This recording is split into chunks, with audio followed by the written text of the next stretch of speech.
যুবরাজনগর পঞ্চায়েতের হাফলং গাবেরিপাড়া এলাকায় সরকারি রাজস্ব ফাঁকি দিয়ে অবৈধ বালির ব্যবসা চালিয়ে যাচ্ছে স্থানীয় কয়েকজন। মনোজ এবং তার ভাই অনুজ, যিনি বন দপ্তরের কর্মী, তাদের এক ভাইয়ের সহায়তায় এই অবৈধ কর্মকাণ্ডের সাথে যুক্ত রয়েছে। সোমবার গোপন খবরের ভিত্তিতে বন দপ্তরের কর্মীরা একটি ট্রাক আটক করে, যা অবৈধভাবে বালির ব্যবসা চালাচ্ছিল। কিন্তু অভিযুক্তরা স্থানীয় কিছু লোকের সঙ্গে মিলিত হয়ে বন দপ্তরের কর্মীদের সাথে তর্কে বিতর্কে জড়িয়ে পড়ে এবং জোরপূর্বক ট্রাকের চাবি ছিনিয়ে নেয়। এ ঘটনায় পরিস্থিতি উত্তপ্ত হয়ে উঠলে ঘটনাস্থলে উপস্থিত হন ধর্মনগর থানার পুলিশ। প্রায় 2 থেকে 3 ঘন্টা পর প্রশাসনিক চাপে অভিযুক্তরা চাবি ফেরত দেয় গাড়ির মালিককে। অভিযোগ রয়েছে, বন দপ্তরের কর্মী ভাইয়ের সহায়তায় দীর্ঘদিন ধরে এই অবৈধ ব্যবসা চলছিল। বন দপ্তরের কর্মীরা জানান, তারা অভিযুক্তদের বিরুদ্ধে আইনি পদক্ষেপ গ্রহণ করবেন। ত্রিপুরা থেকে অরিত্র সেনের report, crime press Bengal news.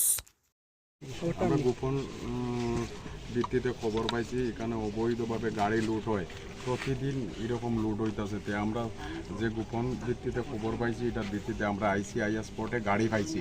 তখন আমরা গাড়ি লইয়া যাইতেছি। আমরা ঊর্ধ্বতন কর্তৃপক্ষ আছে, তারা ডিসাইড করবো কি করণ যায়। কি গাড়ি? টিপার। আচ্ছা, এখানে একটা অভিযোগ আপনাদের কাছে চাবি নিয়ে যাওয়া হয়েছে, সেই ব্যাপারে কি বলবেন? না নেওয়া হয়েছিল, পরিবর্তনের সময়ে আবার দিয়া দিছে। এটা কোন জায়গায়? এটা গর্জনটিল্লা, ধর্মনগর। হাফলং গর্জনটিল্লা।